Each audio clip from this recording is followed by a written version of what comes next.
Hello, everyone. Welcome to our live Q&A and happy 2023. My name is Dr. Yonit Arthur. You're on my channel, The Steady Coach, and we've got a lot of ground to cover today, so I really appreciate you being here with me. And I'm going to try to answer some of your questions towards the end, but again, I have a few topics I want to talk about first. Please feel free to say hi in the chat, ask questions. I may just not get to them until the end. And again, based on how much time we have, I probably will not get to all the questions. So before I even get started with my agenda here, I even made notes, which I don't normally do. I just wanted to say a huge thank you to everyone watching and to all of my amazing viewers, because on December 31st, 2022, last year, my channel hit 5,000 subscribers, which is just crazy to me. I never thought that anyone cared about chronic dizziness in the larger scheme of things. I mean, I was so wrong. A few years ago, when I was just working with clients one-on-one in person, I had no idea that there were so many of you guys out there who really needed to hear this stuff. And it's been such an honor and a privilege to be able to bring you this information. Seriously, I read all of your comments. I respond to all of your comments. I I know a lot of you guys. I've seen you grow and change and recover as you've been here with me on my channel. So this felt like a huge milestone to me. And thank you, thank you, thank you, thank you. Obviously, couldn't do this without you guys caring and watching, because I'll tell you, I definitely would not be still making videos if I didn't feel like it was helpful and helping you guys. So thank you for everything. Okay, so hello. I see some folks here in the chat. Brenda, Emily, Jill, Paula, Mark, Alexandra. Good to see you guys. I know some of you very well from my YouTube channel. I know some of you from my membership community, and then some of you are newer. So amazing to see all of you guys here. And of course, anyone else tuning in, say hi in the chat. Oh, Maureen, Jessica, Chandrika, Shakima, Kayla. Hello, everyone. All right, so today we have an agenda. As I said, I don't normally go into Q&As with an agenda. I'm just like, tell me your questions.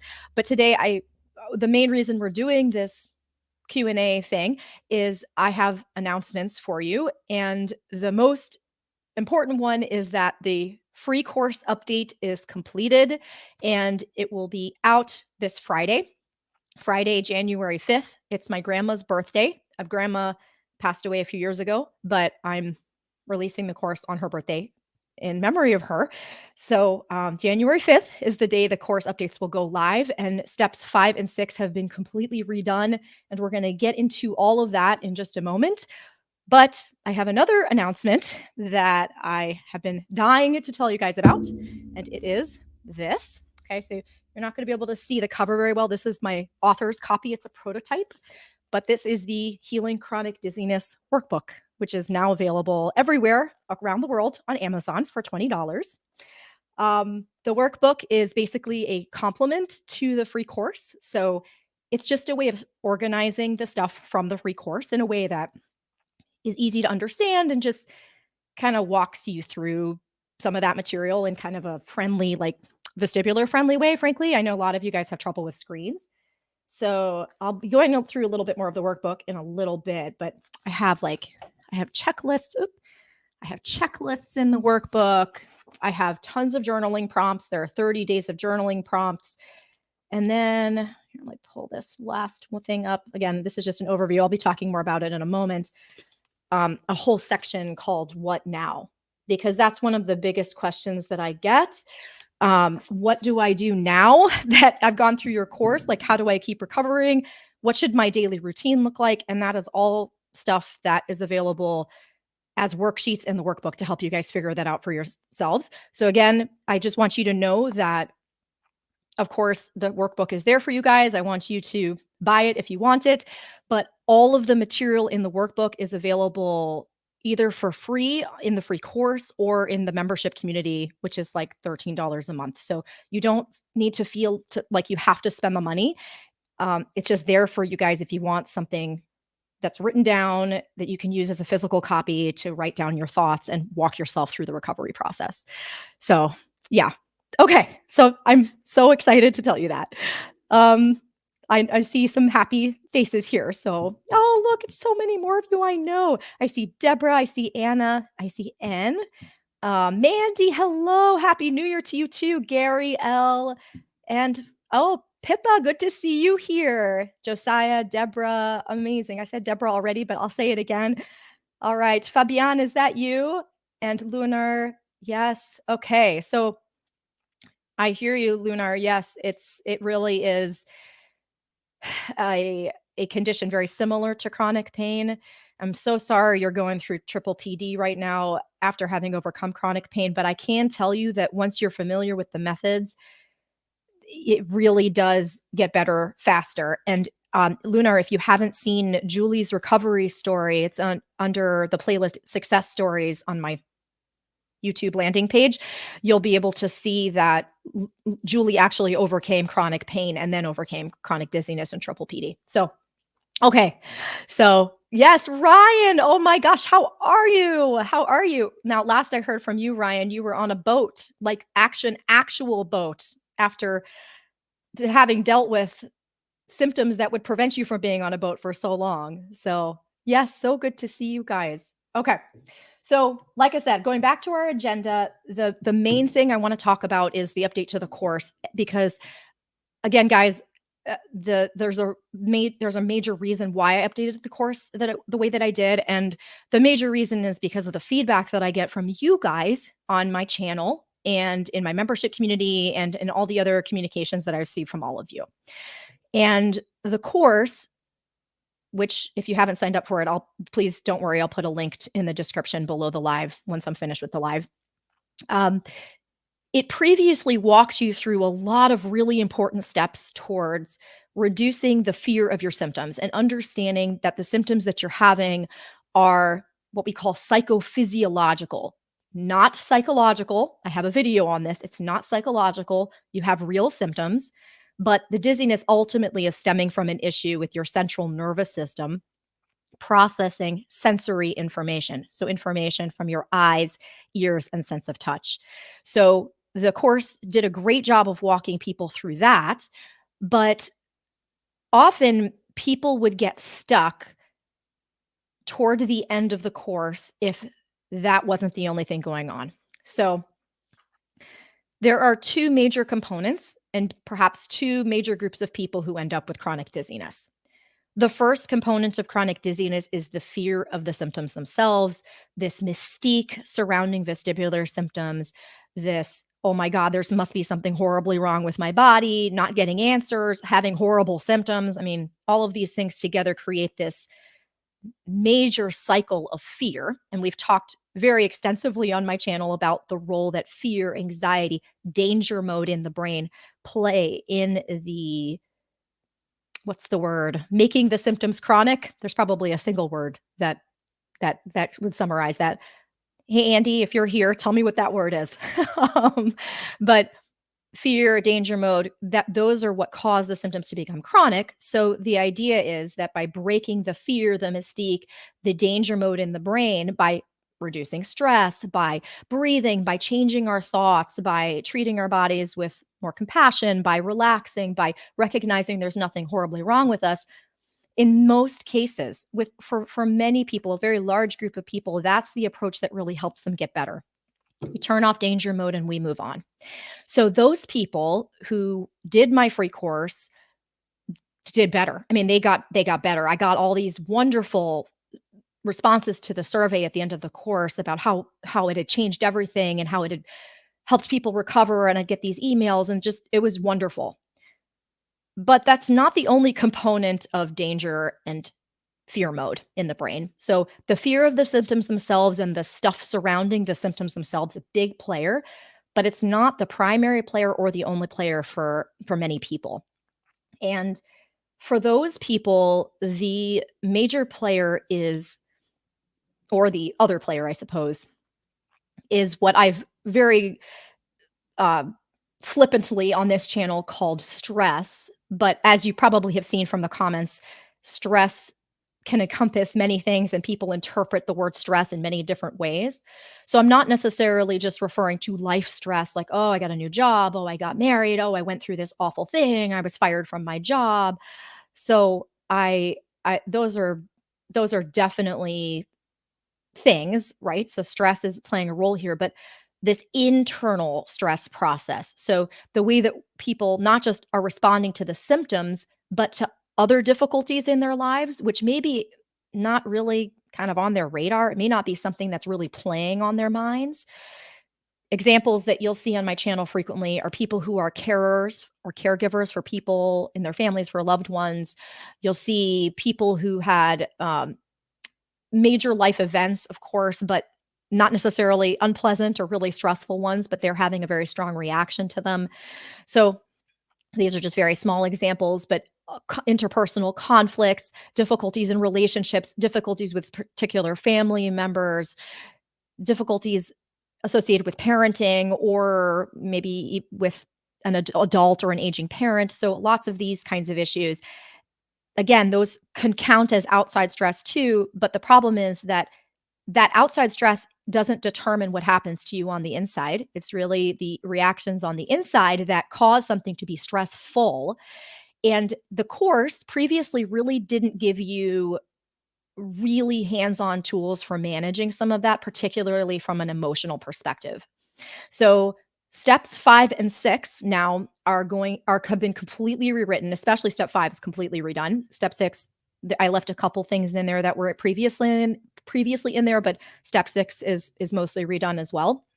And essentially, steps 5 and 6 help you figure out what some of those life stressors might be, what some of those core issues might be, and then it helps you process them and work through some of the emotional stress that surrounds them.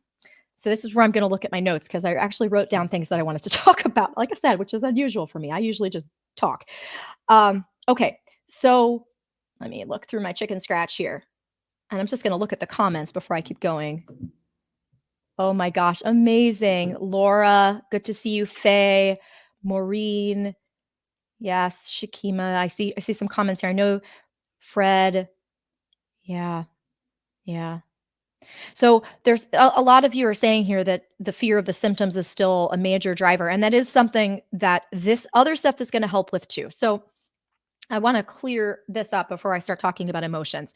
So fear of symptoms, I kind of have started to describe it this way. There is fear toward your symptoms for a very good reason. I have never met someone with any kind of vestibular system long before I started doing this kind of work that loved being dizzy. No one likes being dizzy. It seems to have a direct connection to that fight or flight system in your central nervous system, right, in your brain, that makes you feel particularly awful anytime you have a dizziness type symptom. So that's true whether or not you have triple PD, MDDS, any kind of chronic symptom.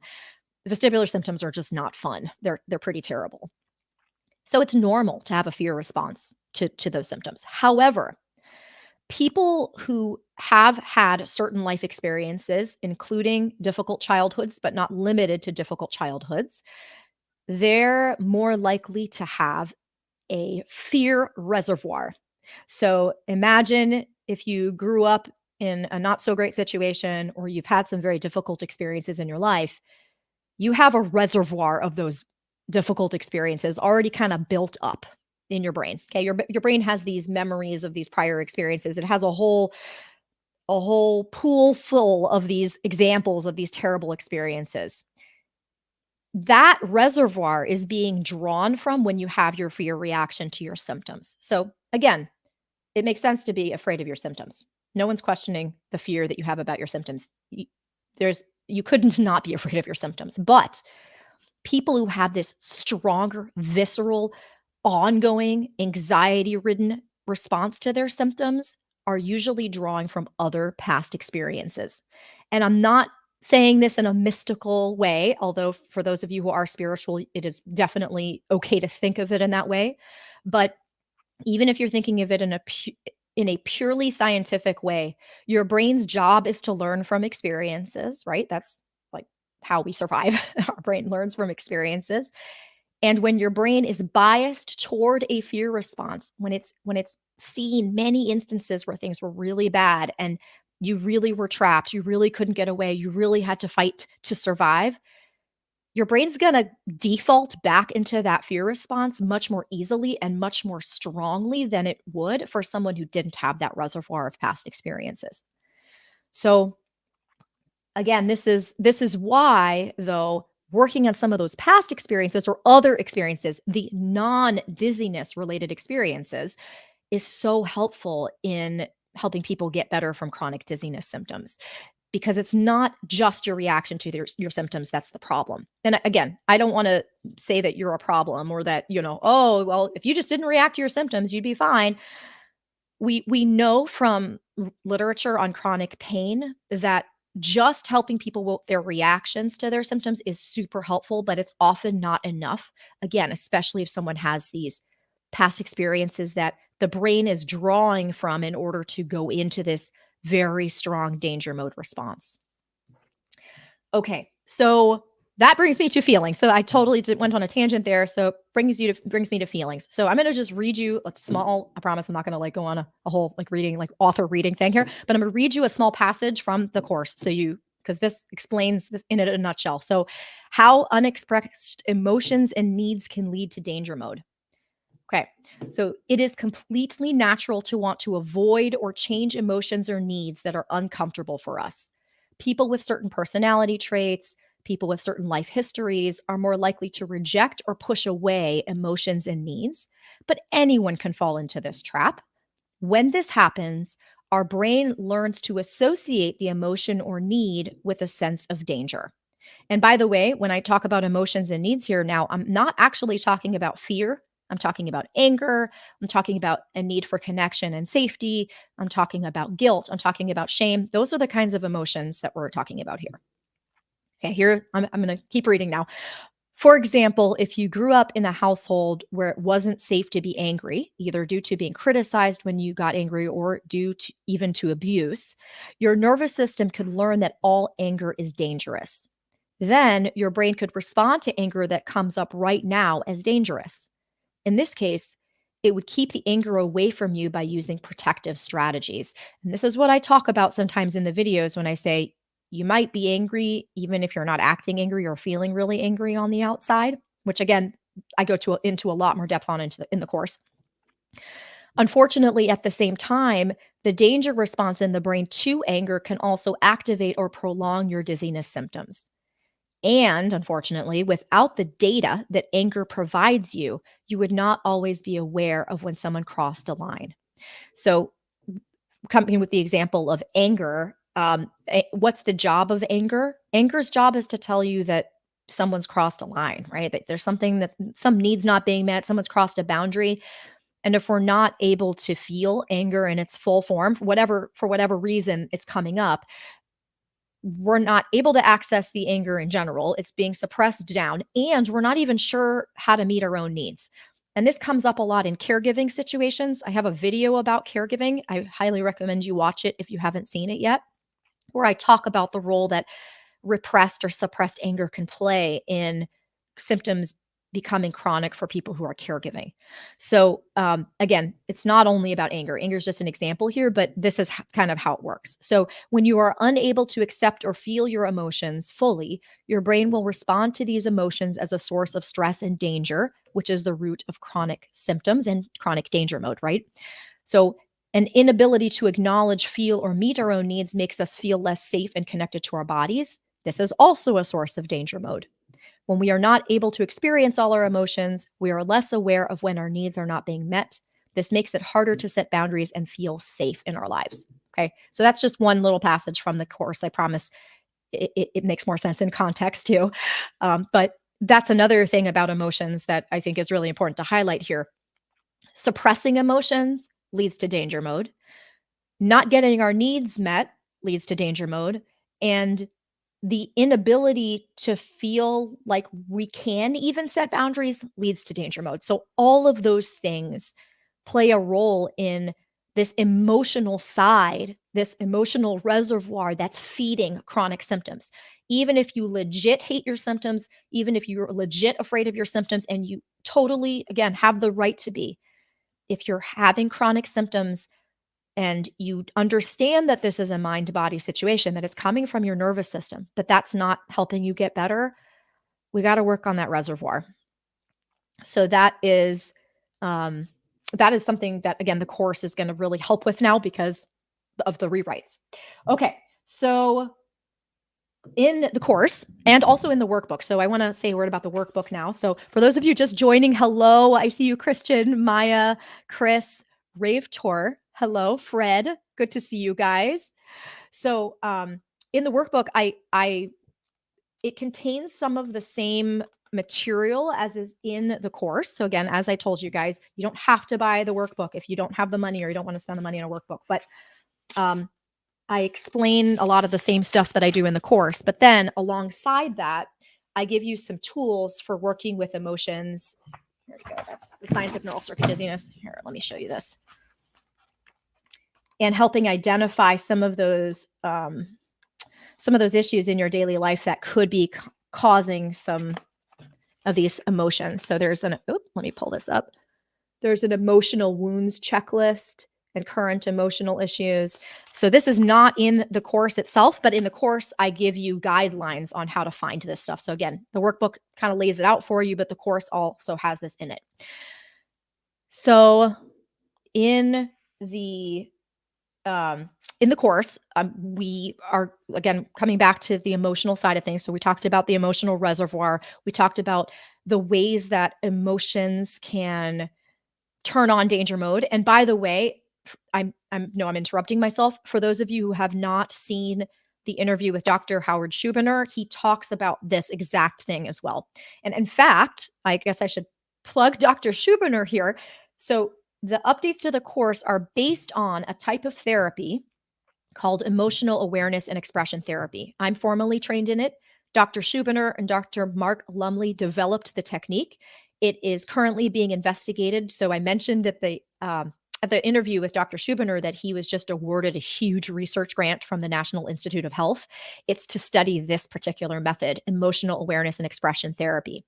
And the research on it already shows that even in group settings or self-guided settings like my free course, people really do get a lot better. Like, not just better, like they're better at coping with their symptoms, but their symptoms actually go down.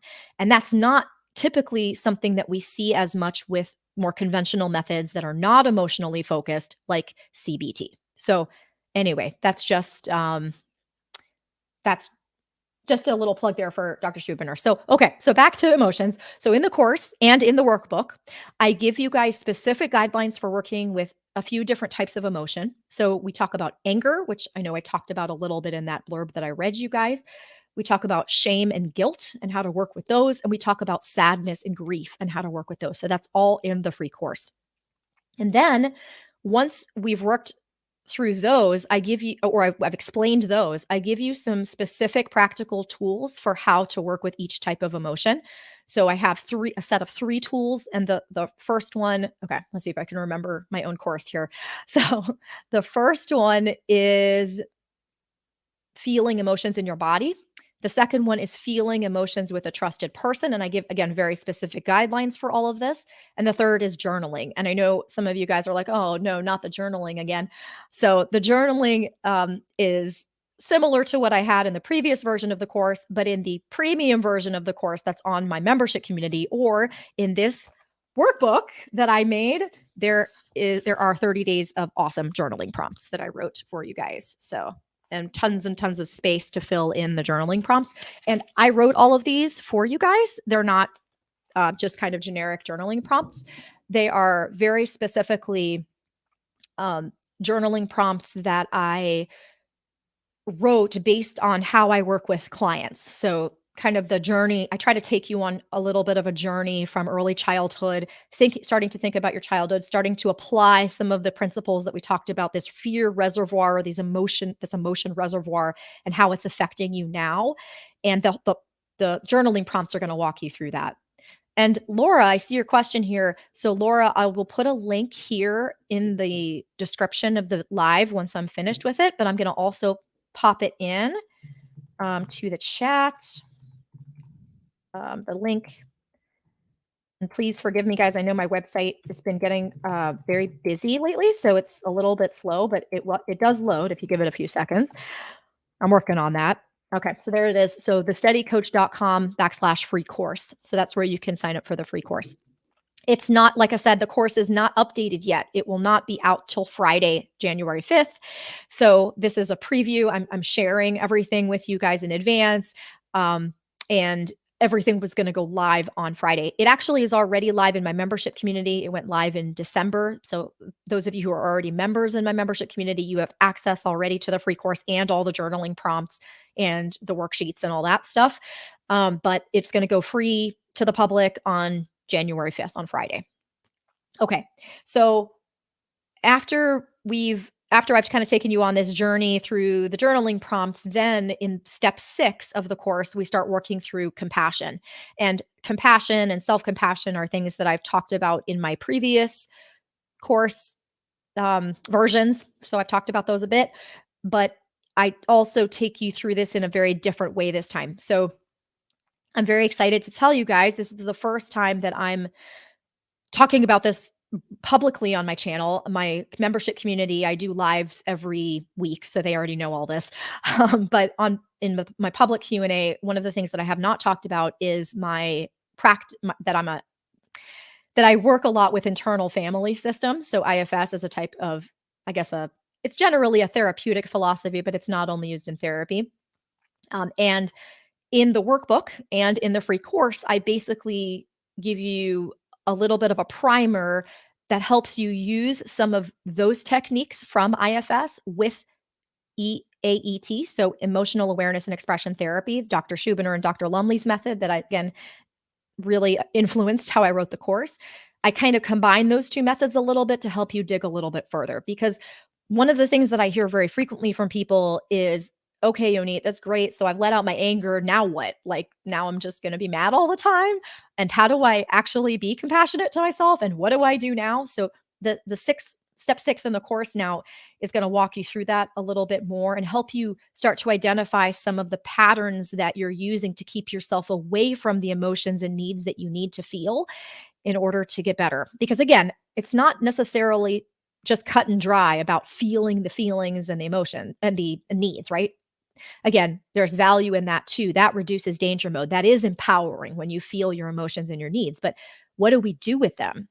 Well, ideally, what we do with them is we use them to be kinder to ourselves and to treat ourselves in better ways that don't make danger mode ratchet up so high. So I try to provide you a little more guidance on how to do this. And again, that's all in the free course and more extensively in the workbook as well. I have checklists and some more worksheets that you can use there. And I'm hoping to expand on this topic more in future iterations of the course. But I do think that those techniques, if you're interested in trying them, they can really help you break through some of the barriers to getting to some of those more difficult emotions and needs that could be turning danger mode on. Yes. So good to see you. I'm just checking here. See if any specific questions about anything I just talked about. No. Okay, cool. So let me move on here. All right. Okay. So actually, that's pretty much what I plan to talk about. Those are my bullet points. I got through that in 28 minutes. I'm very proud of myself.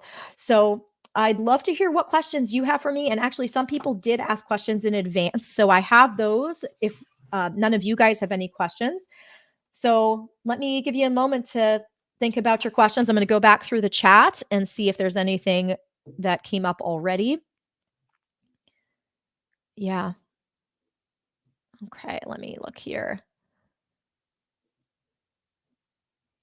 Okay.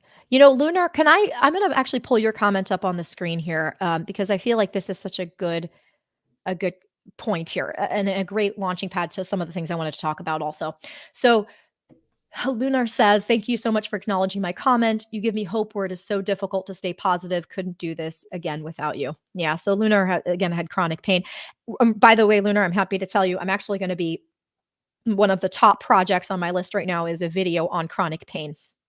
Not because chronic pain is something that people who have chronic dizziness are necessarily focused on, but so many people who have chronic dizziness also had or have chronic pain. So we're going to talk about that as well. So, yeah. So one of the things that I just want to highlight something you said here about staying positive. So this is something that I've talked about a lot in my membership community, and this is something that I'm really trying to drive home with this workbook and the update to the course. On one hand, it certainly isn't the most constructive thing when someone spirals down into despair about their symptoms. But it is also important for you to have the latitude to experience your full range of emotions. So I think it is really important to have hope, and it is really important to have a can-do attitude when we're trying to recover and pull ourselves out of chronic dizziness. But it's actually the more difficult feelings, the feelings of anger, the feelings of sadness, the feelings of grief about things other than the symptoms that really tends to drive chronic dizziness. So I have a recommendation for you, Lunar. When you have a tough day and you're feeling really upset about your symptoms, I would suggest leveraging the feelings that you have and focusing them on something else in your life that might have also been a source of that same emotion. So, for example, I've had people show up to their appointments with me really, really angry at their symptoms. Like, I can't believe this is happening to me. What is this is the worst thing ever. And I hate it. And I hate my dizziness. And I'm like, great, you sound really angry. Is there anyone in your life that you might be angry at right now? And they're like, I don't know. I don't think I'm angry at anyone. I'll say, is there anyone from your childhood who you really need to tell off? Is there someone who wronged you? And then it's uncanny what happens. People will all that anger, all that frustration starts to get turned toward a again an emotionally loaded situation from their past, and it, we're actually accomplishing two things. First of all, we're decreasing focus on the symptoms, which is always good. We want to try to not focus on the symptoms as much as possible, of course. But the other thing we're doing is we're leveraging those emotions and using them in a very constructive way to help you process them. So one of the again the major update, the major thing I wanted to help you guys with this update to the course and the workbook is to help you figure out how to process emotions. That's a question I get asked a lot, like what does that even mean? Essentially, processing emotions means first of all being aware of them and being okay with having them.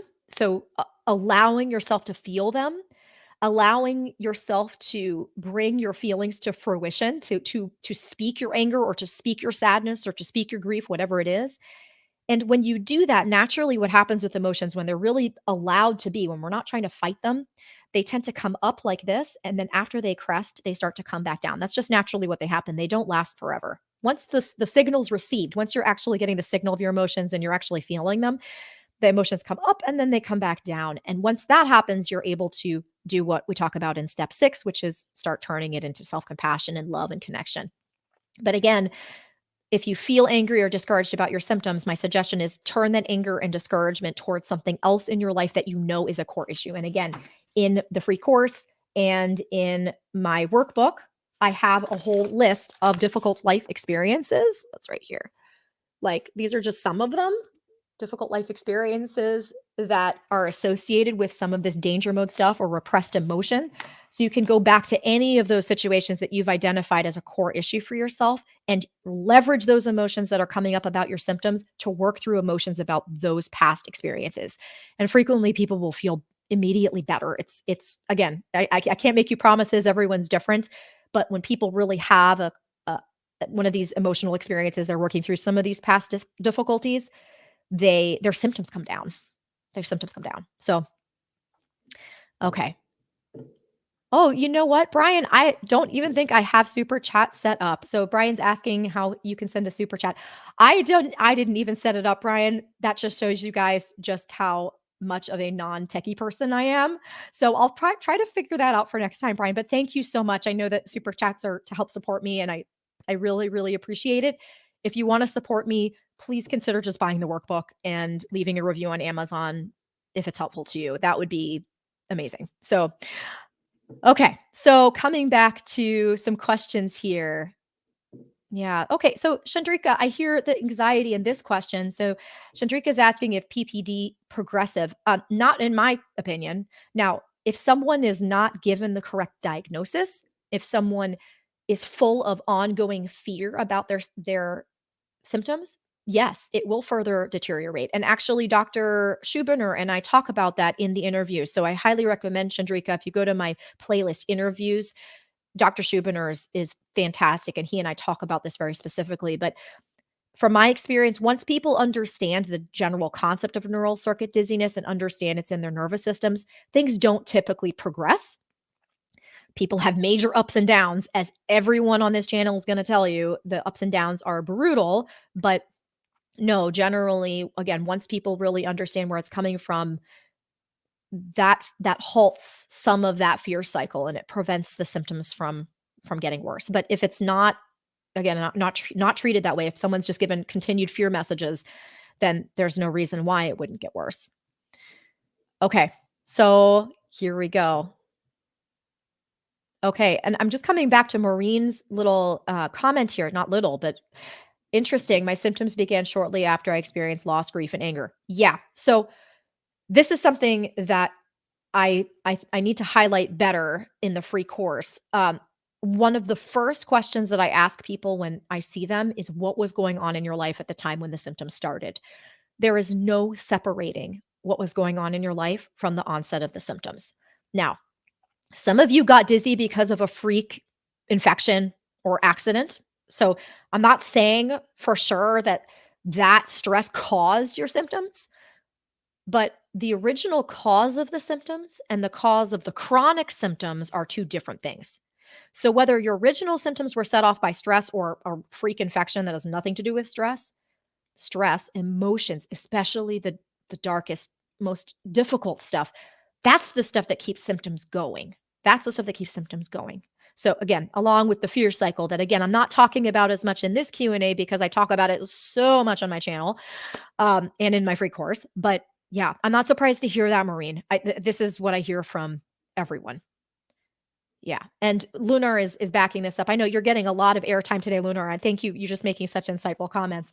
She says viral infection, trauma occurring simultaneously, previous history of anxiety and a rough past, bam, PPPD. This is exactly what I'm talking about. So the viral infection was what actually caused the dizziness, but this other stuff is what sets the stage for chronic symptoms. Yes. Okay. Yeah. Oh my gosh, such great questions here. Okay. I'm gonna just come back up and see what else I can pull out of the chat here. So you'll have to tell me. I know this screen name. I know this screen name, but I don't know who it is. So please remind me who this is because I know this is actually someone I know. I just can't remember the screen name.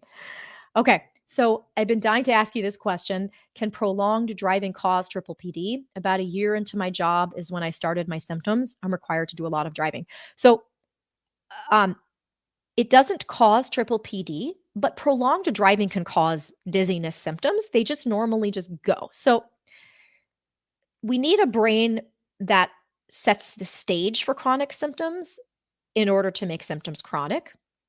The outside stuff that causes the dizziness in the first place may not be related to a brain in danger mode. So the example I'm going to give, I mean, I'll use myself as an example. Sometimes I like to go for walks. I live in Florida. It gets hot.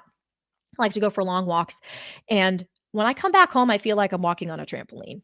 I just I'm bouncing and I'm like, woo, kind of lightheadedness, and I'm like kind of spacey.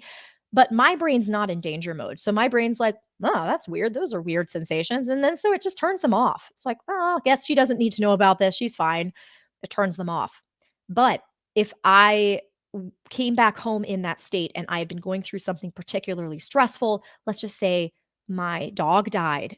Let's say that I was having some conflict in my relationships. Let's say my daughter was getting into trouble at school. Let's say I felt major guilt and shame on the inside because of my daughter getting into trouble at school. And I was also dealing with grief and loss.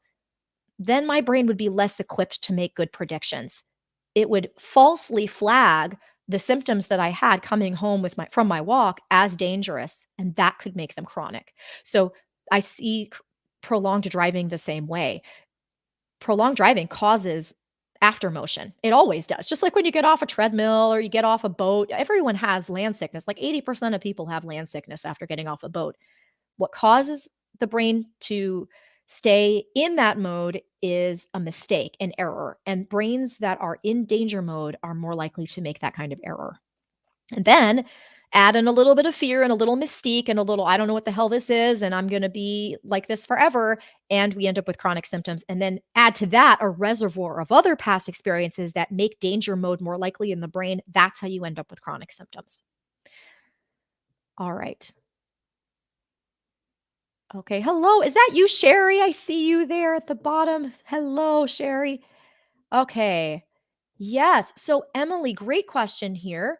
I've had lower abdomen and pelvic pain, clear with gynecological checks. Is it possible it's related to my PPPD, involuntary nerve responses? 100% possible, Emily. Now, again, I'm relying on your doctors to have identified any medical issues that can be causing this, but especially when it happens on alternating sides, that's kind of a good giveaway that it's the brain, not like you're imagining it, but it's the nervous system. Because physically, if there were a mass or a problem, it shouldn't alternate sides.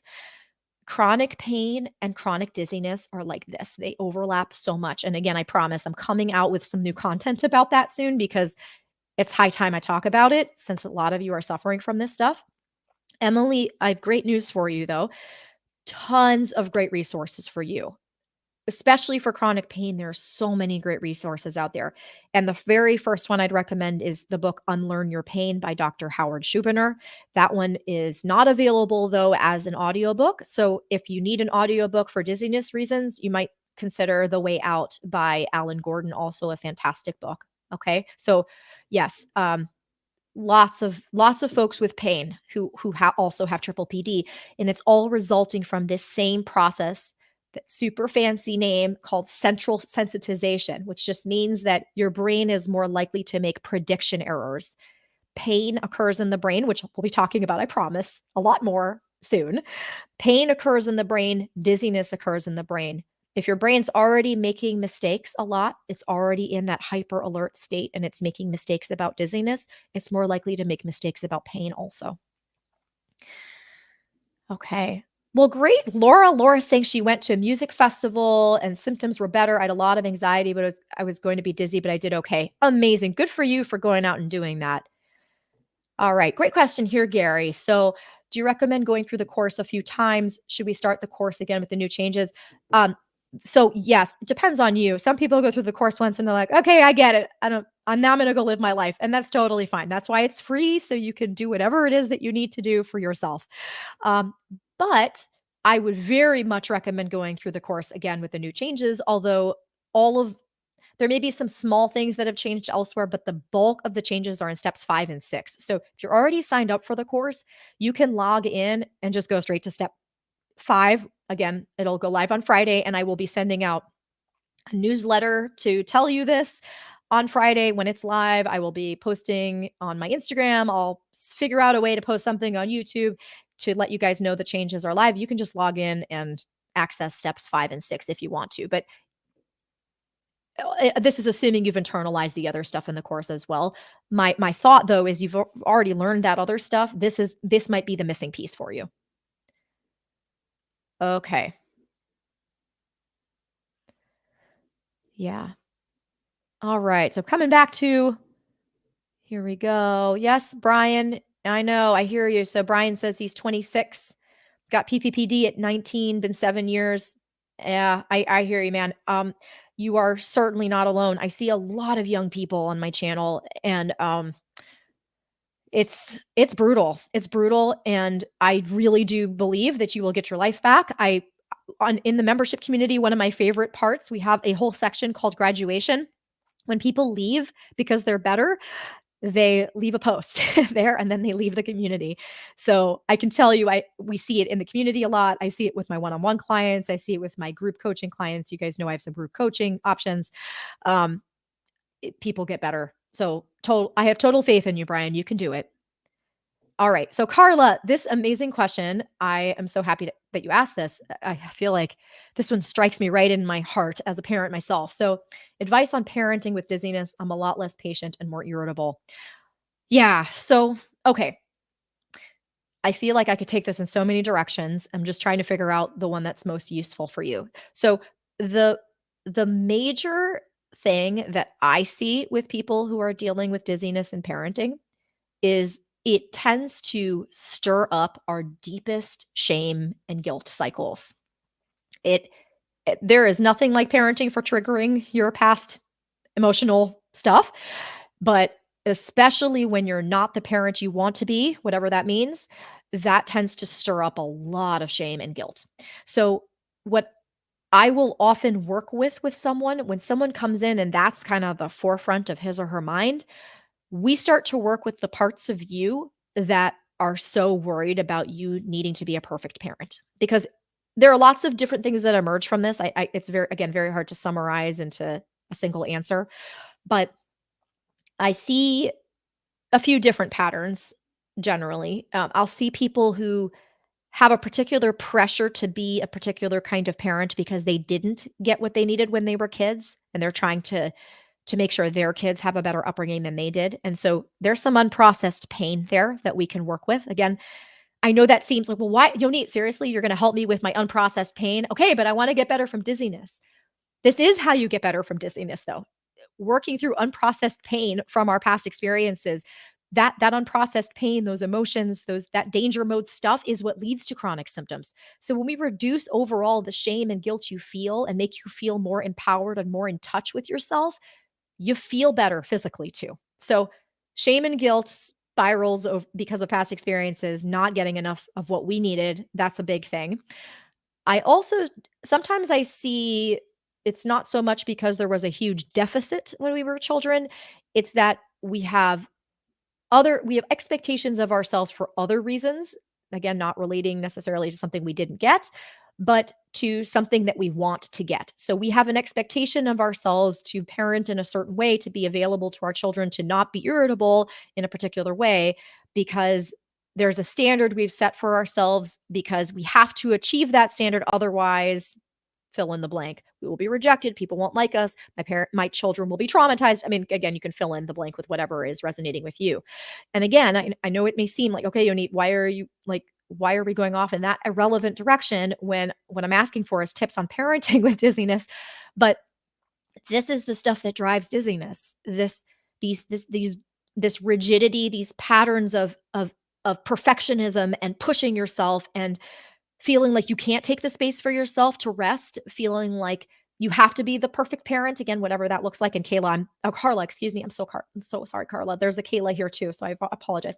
But Carla, um, again, maybe neither of those apply to you, but when I see those kinds of patterns, that is stress. That's danger mode in action. And when we start to reduce that by being aware that this is happening and finding new ways of doing it, it reduces danger mode overall, and then the symptoms actually go down too.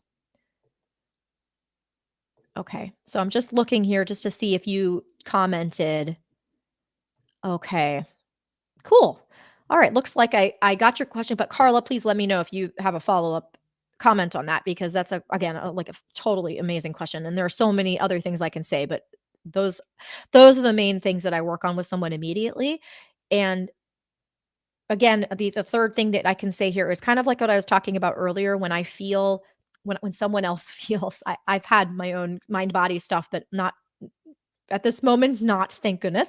Um, when someone else is dealing with this kind of stuff and they're really irritable at their children, or they're really irritable at, whatever it is, I'll have them redirect that irritation, that anger toward the things that we want to work on. So leverage that stuff and channel it towards something that's constructive for you. So if you feel irritable, let yourself be irritable. Lean into the irritability, accept yourself for being irritable, and see if that irritability might apply to something else that's kind of a hot button issue for you. All right. So coming back down to some more of your questions.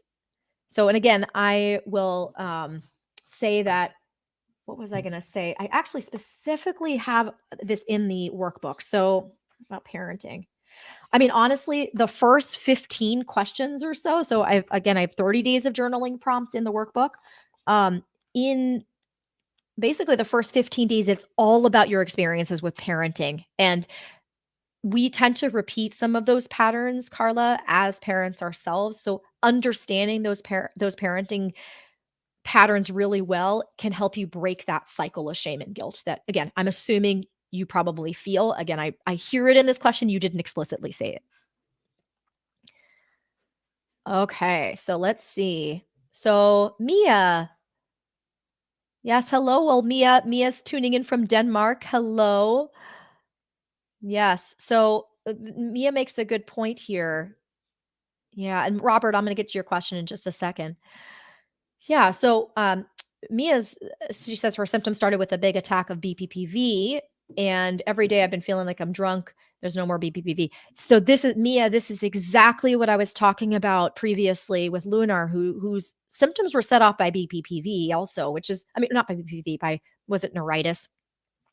So the when you have neuritis, when you have an infection, or when you have BPPV, that's a legit physical cause for your dizziness. But the physical cause is different from what ends up making it chronic. And that has to do with stress and emotions and all the other things that, again, I talk about exhaustively on my channel. And I talk about exhaustively in the course. And we'll talk about even more exhaustively in the free course come Friday. All right. So coming down. So Robert's question here. That's what I meant to get to. Okay. So I've been working through my triple PD for over a year now. I had a relapse in symptoms. I also feel like I have time where fatigue and tiredness are worse. Any suggestions on this? Yeah. So first of all, Robert, I'm sorry that you're dealing with this. I will tell you, I have never met someone who had a linear recovery. If that person exists, please let me know. We will need to interview you so that I can learn your secrets and share them with other people. But to date, I've never met someone who had a totally linear recovery. This is a recovery full of these ups and downs. So, and again, I'm not trying to dismiss your experience, Robert, but please don't think of it as a relapse. This is a step along the way to recovery. And if you had a blip in symptoms, if you had a dip, that's what we've started calling them in the membership community. If you've had a dip, that means something is bothering you.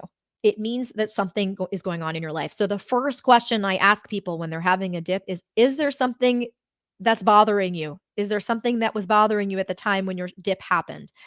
And if not, then okay, your brain's just trying to get your attention. And the very best thing that you can do is not be freaked out by it, which again, I know is a tall order, which is why the course is updated because many of you got it right away. Oh, if this is just driven by fear, okay, I need to challenge my fear and get out and go do things. Mario summarizes this beautifully in his success story interview. But some of you can't get out of that fear cycle no matter how hard you try. You feel like a hamster on a wheel, right? That's where the emotional work can really, really help because we can empty out some of that reservoir of fear that your brain is drawing from. And if you don't know what I'm talking about, if you're just joining in, I explained this emotional reservoir concept earlier on in our Q&A. So please take a listen to that when we're done streaming. So as far as fatigue and tiredness goes, so Robert, actually, I have a video on this on my channel. So if you go to the main page of my channel and hit the little search button, if you look for fatigue, you will find a whole video where I talk about how to handle those. Okay. So coming back down. So Sheila, it's not Fred, it's Sheila who's here with her husband's name. So Sheila, do you recommend talk therapy? So actually, oh, you know what? I totally forgot to tell you guys this. In the course and the workbook, I have a whole section here on I need more help. Okay. So the course has like a little thing now that says, I need more help. And I very specifically recommend some things you can do to get more support if you're not sure how to do this on your own, or if you've done it all on your own and you're like, I'm just spinning my wheels. I can't do this. Um, I don't particularly favor talk therapy specifically for chronic dizziness. I'm not saying talk therapy isn't helpful. I'm just saying it's kind of an indirect way of working with emotions, whereas you can just work with emotions directly and get faster results. So again, this will be included in my free course. I have specific recommendations for types of therapy that are really good for helping people with chronic dizziness. I have specific recommendations for certain types of practitioners that are really good with helping people with chronic dizziness. I'll put some in the chat: EAET, PRT, R2, specifically for chronic symptoms. Unfortunately, EAET doesn't have a directory, PRT does. PPD association.org has a very incomplete directory of practitioners. They haven't updated it for a while. I know this personally, so again, you can look on there, but it's not complete. I have in the free course, there's gonna be a list of practices that I work with. I refer people to, not work with, like, they pay me or anything, but I send people to frequently.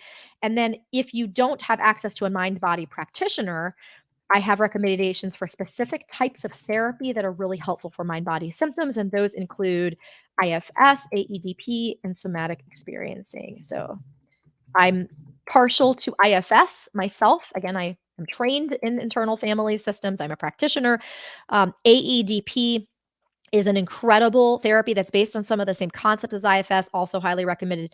Somatic experiencing is a type of therapy I'm not personally trained in, but also works with the body and is used for help with trauma. So those types of therapy are more helpful than talk therapy. Okay. Yes. All right. So here we go.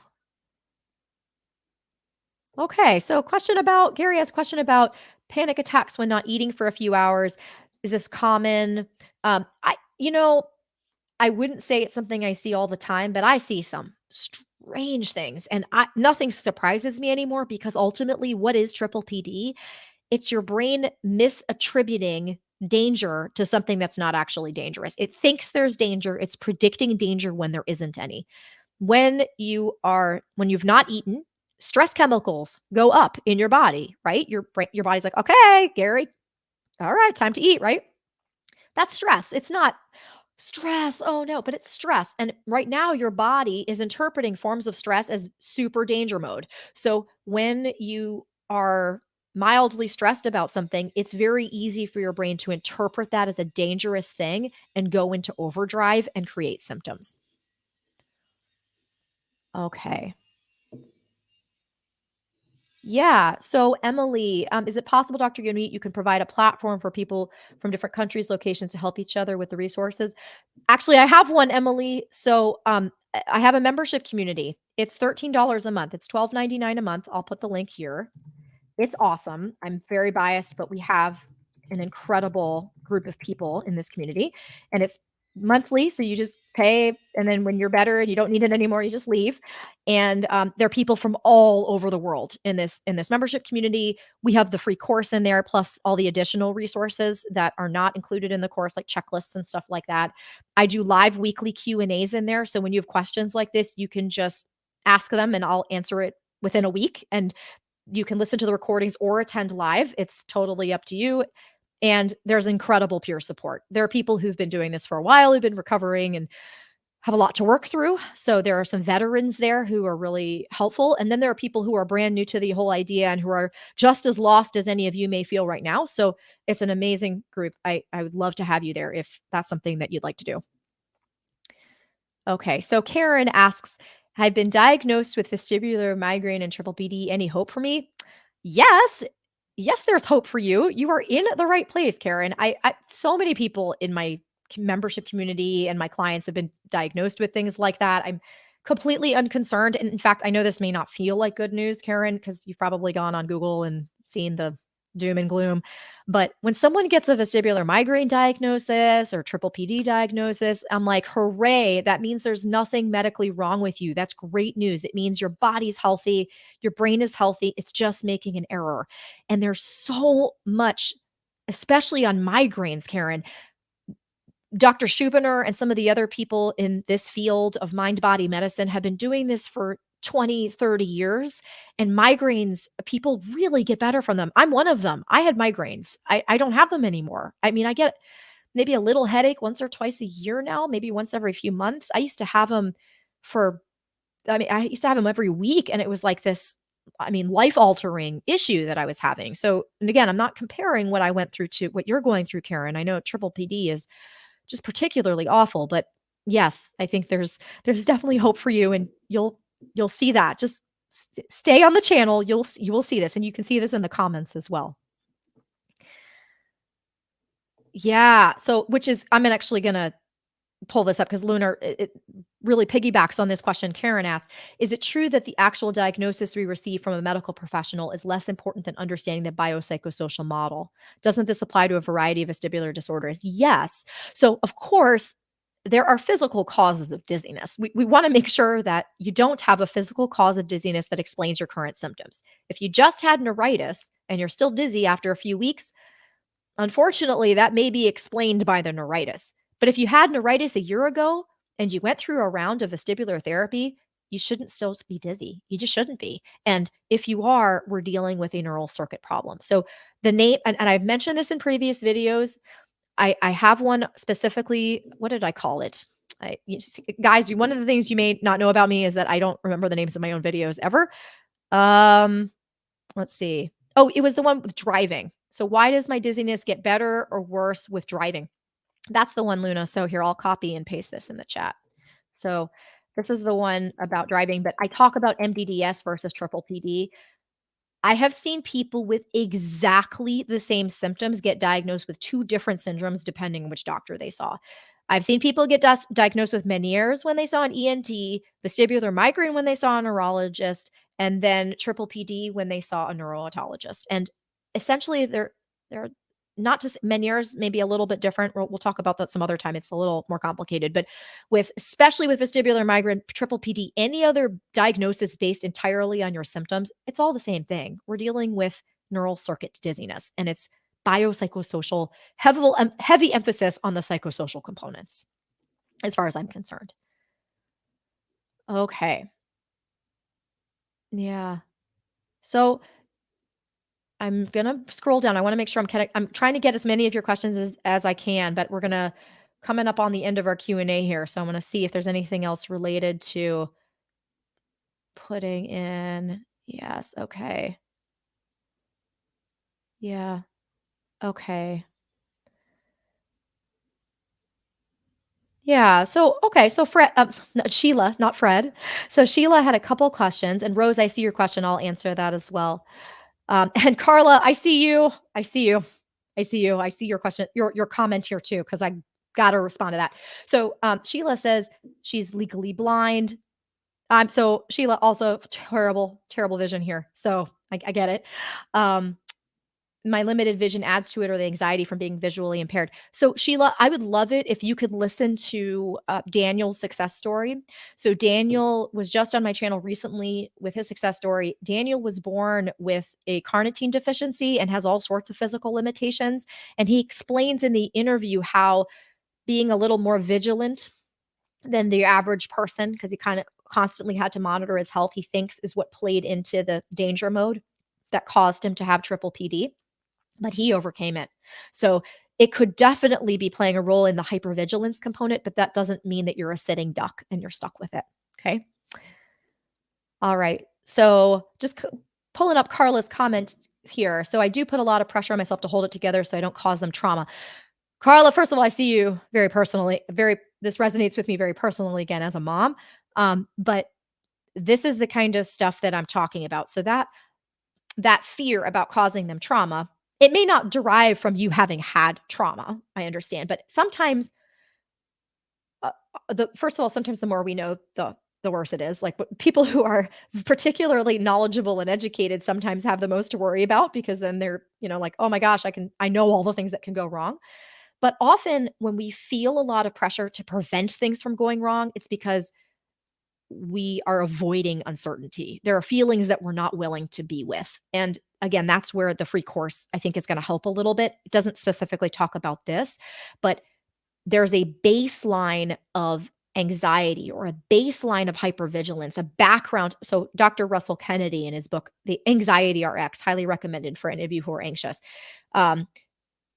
Anxiety RX. So he talks about background alarm. That's kind of this baseline hypervigilance. That's kind of what I'm talking about when I'm talking about this reservoir of emotion that's built up over time that your brain is using to make you react in a strong way to things that are happening now.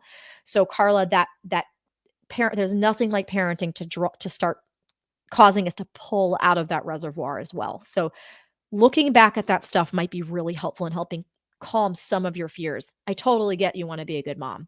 So Don't get me wrong about that. I want you to be the best mom, the mom that you wanna be, but the fear-based, reactions are certainly increasing the pressure on you, and I'd love for the fear to come down a little bit. Okay, so Rose's question here. So, Dr. Yonid, I have triple PD for 7 months. Some of my symptoms have gotten so much better, but I have a feeling of walking on a mattress. What do you suggest for that? So, I have a video for you, Rose. It's called trampoline walking. Now, I was actually just saying earlier, Rose, I don't know if you heard. Here, I'll put this in the chat. So, this is trampoline walking, and you can also just search my channel for trampoline walking if you um, can't click the link. So, I was actually just saying that trampoline walking, feeling kind of bouncy, like that stuff is actually a normal sensation. I'm not saying it's normal to the extent you're feeling it, Rose. So I know for sure it's not normal what you're experiencing, but in the sense that it's not a dangerous sensation, it doesn't mean there's something wrong with your body. I can tell you that if you have triple PD, and that sensation does entirely go away once danger mode in your brain comes down. So I wanna reassure you, yes, it can go away completely. And that video explains exactly how it happens and why it happens and all that stuff as well. Okay, good. Health anxiety I'm seeing here. Um, okay. Yeah, yeah. Okay. Yeah, so Karen, question here. Yeah, so do you think the death of my son in 2020 contributes to my symptoms? So thank you for asking this, Karen, because I think I want to be very clear when I say this. I'm not saying that a single difficult event causes people to have symptoms, but the build up of emotions and pain from some of these experiences causes the brain to go into this state of expecting danger. And when the brain is expecting danger, it's more likely to make errors. And when it's more likely to make errors, it's more likely to interpret a normal sensation as dangerous and then latch onto it and then keep it on your radar forever. So, the example I gave earlier of me walking and feeling lightheaded and trampoline walking ish when I come home, if my brain were in danger mode at that time, my brain could say this is the source of danger. This it could misinterpret the walk or the trampoline walking as the source of danger, and then anytime I try to walk, it could turn that volume control up. So Karen, the loss of a child is incomprehensible, and so sorry. There are no words. I know there are no words, but I can tell you that working with my clients, deep, awful grief like this is often an absolute root issue in chronic dizziness. I can't tell you if it is for you because sometimes people surprise me. They come in and we have this whole list of all these things that happen to them, these awful things. I'm like, "Oh, this is the cause for sure." And then it's totally not that. We after time, I'm like, "No, actually, they've processed those emotions. They feel pretty good about it. They've moved on, but it's really this thing that's really causing them a lot of grief." So, Karen, I if I had someone come in who had gone through a loss like that, I would I would make the assumption that that was playing a big role here. So, I would very highly recommend when you start the course, assuming you wanna sign up for the course, again, it's completely free, so you can start it and not finish it if you don't want to. But in step 5, I have recommendations for journaling, and in the journaling recommendations, I have specific guidelines for how to journal, and you can start getting working through some of this stuff and seeing if it has a relationship to your symptoms at the same time. Also, in the workbook, I actually have sections on grief and loss. So, um, because there are 30 journaling prompts here, I don't remember which ones they are, but grief and loss are things that I talk about in the journaling prompts as well. Okay. Yeah. Yeah, and Tyler's piping in here. Recently lost a family member. My PPPD symptoms have flared really bad. Crazy how connected symptoms are to stress. Yeah, I'm very sorry, Tyler. You know, it is I've seen it so many times and I have so much to say on this topic. I could do an entire hour long tirade, a speech about how our society deals with grief and loss. and or doesn't deal with grief and loss, and how you're expected to have a timeline and you're expected to move on, and he wouldn't want you to live this way, and it just doesn't allow people space to just be in their grief and loss. But yes, I do want to say, Tyler, though, that I'm very grateful that you wrote this because people need to see this stuff. PPPD is related to stress. Some people really have a hard time accepting this because they think I'm saying it's all in their minds, and it's not. We talk a lot on my channel about how the symptoms are physically real. There's nothing fake or in your head about your symptoms, but they are related to emotional distress and stress. So seeing this, I hope at least gives some of you guys hope that this is actually true. Because when you see this, it's like, oh, maybe Yonit isn't just full of nonsense or full of hot air or whatever. Yeah. So I'm very sorry for your loss too, Tyler. Yeah. Oh, Ibrahim, good to see you here. I loved seeing your comment recently, Ibrahim. I'm so glad you found Mario. I think it was Mario's interview that you saw.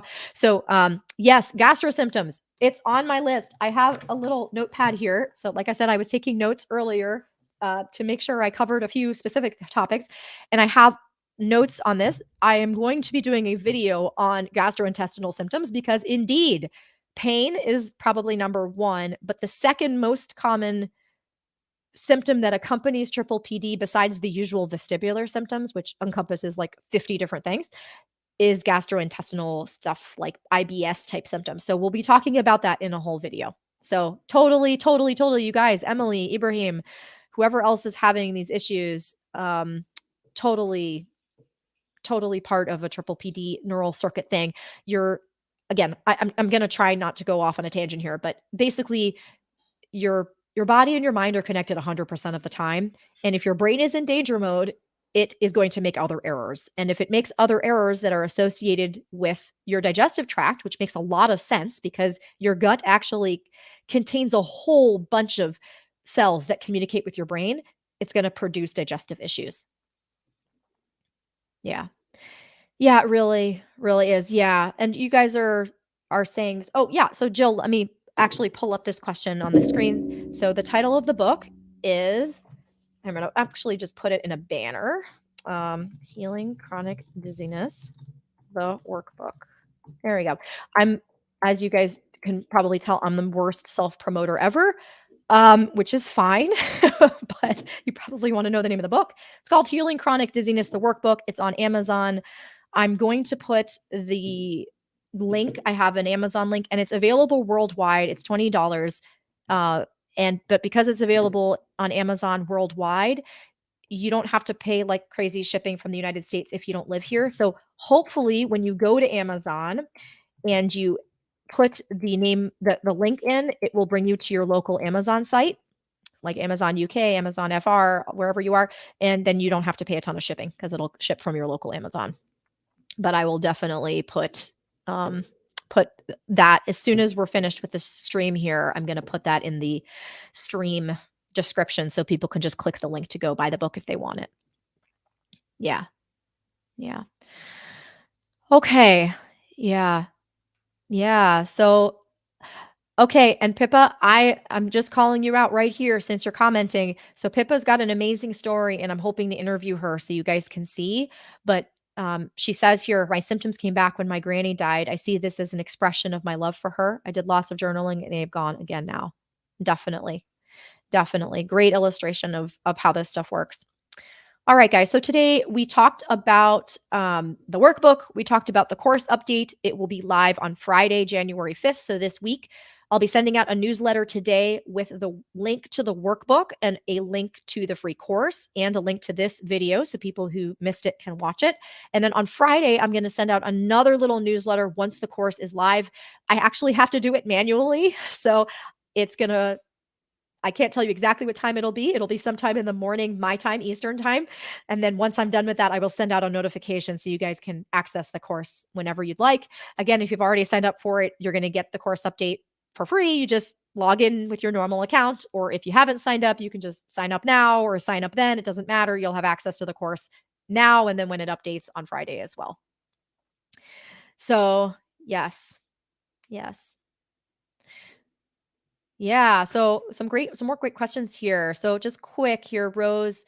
How long does it take the brain to compensate? It really depends on what's driving your dizziness, Rose. So when you're not afraid of things and when you're doing yoga and you're on an SSRI, like you're saying here, and you're not afraid anymore, it usually goes away pretty quickly. So if it doesn't, it's a sign that we need to start working through the emotional stuff because it means there's something more driving it than just your fear of symptoms. And it's so hard for me to give you a timeline, but that's often the extra work that needs to be done if it's not going away with just reducing fear. And yeah. Yeah, you're right. I've seen a few people comment on autoimmune diseases. So a little bit beyond the scope of my channel, but if you have not read the book that Gabor Mate just released, The Myth of Normal, and I know he has he's very not extreme views, like in a necessarily in a bad way. I don't agree with everything he's saying. Again, this isn't a book review, but he does talk about autoimmune diseases and the psychoneuroimmunological axis. Okay, so how our stress, our emotions, and our feelings affect our immune system, and therefore are very highly involved in the cause of things like thyroid issues and autoimmune problems, and also neural circuit dizziness. So worth a read if you haven't read it yet. And um, I don't have a video on exercising with dizziness that is popular. I have one that I made a while back that had a little dizziness exercise circuit in it. So if you look up the word circuit on my channel, you'll find it. Where I basically just outline what a dizziness friendly, but like a strength training routine would involve. But there's going to be more on that this year, hopefully, too. I have a friend who's a strength coach. I'm also a strength coach. I just don't really think about exercise very much nowadays.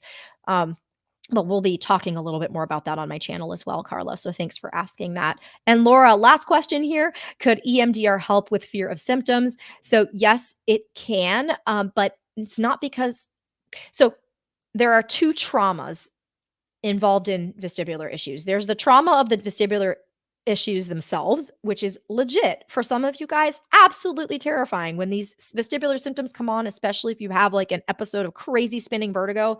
It's awful. It's really terrifying, and EMDR can help with that. But EMDR is particularly good at helping you with traumatic memories from other times. And as we've talked about a lot in this Q&A, as we talk about a lot in the workbook, as we talk about a lot about in the free course update coming Friday, we are dealing essentially with danger mode that's being caused by a lifelong accumulation of emotions and difficult experiences that lead to danger mode in the brain. So EMDR can help you work through that. So I hope this was helpful for you guys. I'm very sorry to sign out. I would love to stay here and talk to you guys all day. I love doing this. But if you want to do this more often, if you want to do weekly Q&As, I do this in my membership community every week on different days, usually on Wednesdays, sometime in the middle of the day on Wednesdays usually, but it moves around. And if you can't attend live, people just ask questions in advance and I answer them. I would love to have you there if you want to join. The membership community link I'll also post below, but it's community.thesteadycoach.com. So again, I'd love to have you there if you want to be there. If not, no worries. I will be doing public Q&As periodically, so you can come join me for those with no membership community required. All right. So guys, again, I'm so sorry I can't answer all the questions, but I really, really appreciate you being here. And my blessings and well wishes to all of you on 2023. It's going to be a better year than 2022 was for you guys. I know it will. And I am so excited to hear your reactions to the course update. I'll have a new survey at the end so you can tell me what you thought of it. And I would love to hear your feedback and thoughts. And especially when it helps you, even just saying like, Yoni, this really helped. Thank you. Like it fills my heart with joy. It makes me know all the hard work is worthwhile. So I love getting those messages from you guys. So please take a moment to leave one if it was helpful. Okay. So thank you guys so much. Yes, you've got this. You've got this. So I'll see you guys soon. I can't wait till our next Q&A. These are so much fun. So thank you all for your support. I'll see you soon. Take care and enjoy your week. Enjoy the course update. Bye guys. Bye everyone.